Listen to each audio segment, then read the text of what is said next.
अब आज सबसे बड़ा तर्क अश्विनी जी ने दे दिया कि इस देश के किसानों को बहुत लाभ होगा।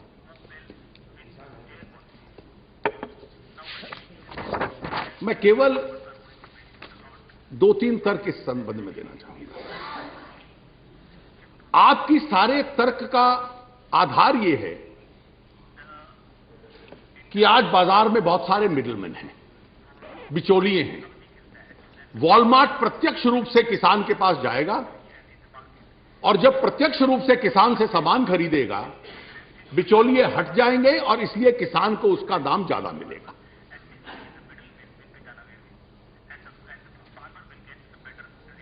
आप अमेरिका और यूरोप के किसान की स्थिति देखिए।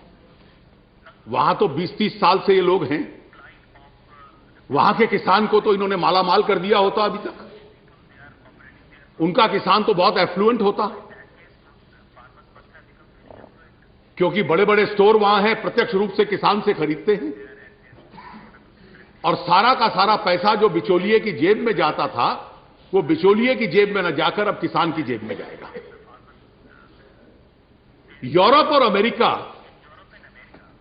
अपने किसान को जीवित रखने के लिए $400 बिलियन सालाना सब्सिडी उस किसान को देते हैं। $400 बिलियन सब्सिडी आज भारत के रुपए के साथ ट्रांसलेट कर लिया जाए तो 6,000 करोड़ रुपया प्रतिदिन देते हैं यूरोप और अमेरिका अपने किसान को, क्योंकि किसान को बाजार में भाव नहीं मिल रहा। तो क्या हुआ, इन बड़े इंटरनेशनल चेन्स ने किसान की क्या परिस्थिति कर दी कि वहां के वित्त मंत्री में तो इतनी क्षमता थी और उसकी जेब इतनी गहरी थी कि वहां से पैसे निकाल के किसानों में बांट देता। तो जिस दुनिया के में यह अनुभव लागू किया गया, वहां किसान को जीवित रखने के लिए for the sustenance of that farmer you have to give $400 billion every year to that farmer. तो क्या कारण है कि यह एक्सपेरिमेंट वहां तो चला नहीं, लेकिन हिंदुस्तान में बड़ा सफल हो जाएगा। इस देश के अंदर, इस देश में केवल एक एग्री प्रोडक्ट है जिसमें बिचौलिया नहीं होता, वो है शुगर केन। शुगर केन, हर फैक्ट्री के आसपास शुगर केन का केन ग्रोइंग एरिया होता है।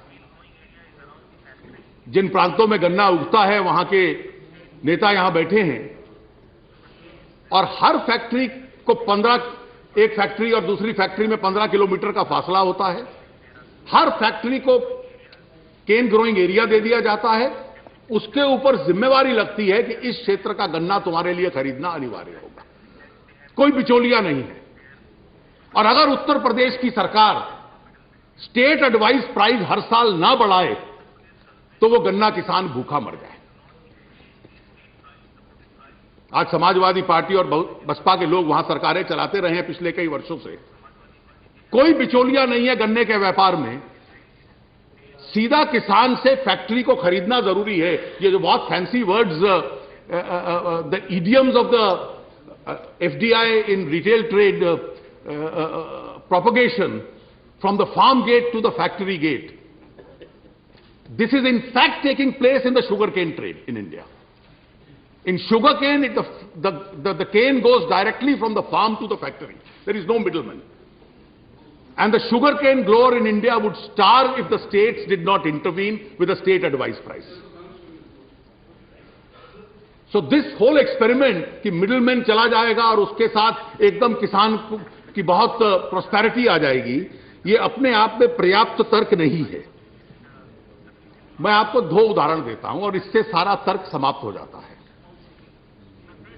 हिंदुस्तान में अगर किसी फार्म प्रोडक्ट का सबसे अच्छा रिटेल मॉडल है तो वो मिल्क और मिल्क प्रोडक्ट्स का है। इस देश में गुजरात में शुरू हुआ और अन्य राज्यों में फैला, पंजाब में, कर्नाटक में, महाराष्ट्र में, हर राज्य में आज मिल्क कोऑपरेटिव्स, बिहार में पहुंचे। इस देश में दूध की कमी थी और धीरे धीरे इस देश में व्हाइट रेवोल्यूशन आ गई। हर गांव में से रोज घरों में से दूध कलेक्शन सेंटर पे जाता है, कलेक्शन सेंटर से फैक्ट्रीज में जाता है और जो वहां के इनएडिक्वेट एरियाज हैं वहां ट्रेन तक में जाता है। इंटरनेशनल डेयरी इंडस्ट्री ने के जो जर्नल्स हैं उन्होंने अध्ययन किया है कि जो पैसा कंज्यूमर उपभोक्ता जिससे दूध या मिल्क प्रोडक्ट्स खरीदता है, हर देश में उसकी क्या परिस्थिति है। In India, for every consumer रूपी spent, 68% goes to the producer and 32% goes to the processor and the retailer.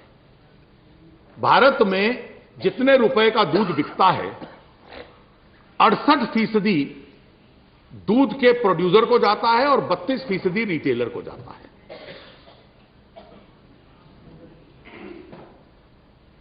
England में 34% प्रोड्यूसर को जाता है, 66% रिटेलर को जाता है।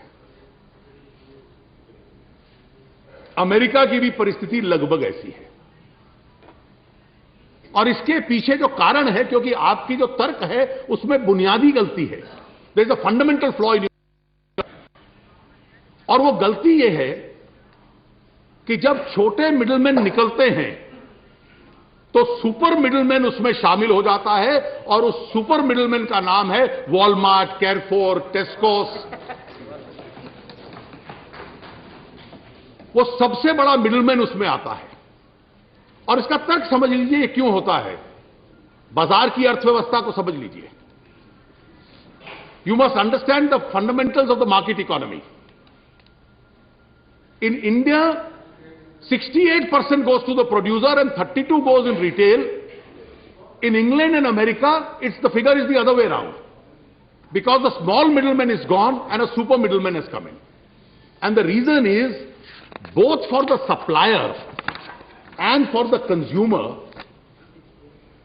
it's a simple principle: is a fragmented market better or a consolidated market better? जो बिखरा हुआ बाजार होता है उसमें खरीदार भी 100, 200, 500 होते हैं, बेचने वाले भी 100, 200, 500 होते हैं। जब कंसोलिडेटेड बाजार आता है और छोटे लोग उसमें से निकल जाते हैं, आप छोटा उदाहरण लीजिए, इंग्लैंड में 30% बाजार टेस्कोस कंट्रोल करता है।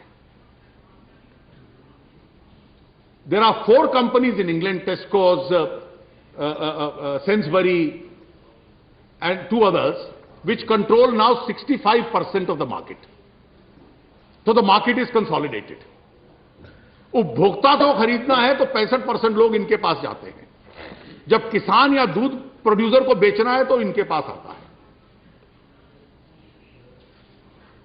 तो आज इस देश की यह परिस्थिति नहीं कि हम एक कंसोलिडेटेड मार्केट क्रिएट कर दें। जब खरीदार, जब किसान इनको बेचने जाता है तो उसको बेचने के 50 साधन नहीं बचते।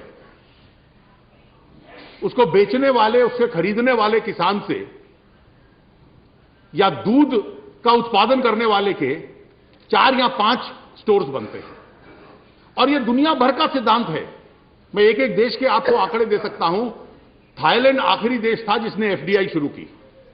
10 साल में 3 कंपनियां हैं, 40% मार्केट पे उनका कब्जा हो चुका है, और हर साल यह परसेंटेज बढ़ता जाएगा। जब मार्केट कंसोलिडेट होता है तो किसान के खरीदार जो बचते हैं वो 3, 4 या 5 बचते हैं। जो उपभोक्ता के पास साधन होते हैं खरीदने के, वो 4, 5 या 7 बचते हैं। उसके पास भी मल्टीपल नहीं बनते। तो जो कंसोलिडेटेड मार्केट होता है वो ना तो सप्लायर के हित में होता है, ना उपभोक्ता के हित में होता है। और जब एफडीआई आती है तो यह कहना बहुत सरल है कि धीरे धीरे दोनों चलेंगे। अरे दोनों धीरे धीरे चल गए होते तो मैनहट्टन के अंदर 10 वॉलमार्ट होते, क्योंकि उनको भी मालूम है, जिनका अनुभव है, कि ऐसा संभव नहीं है।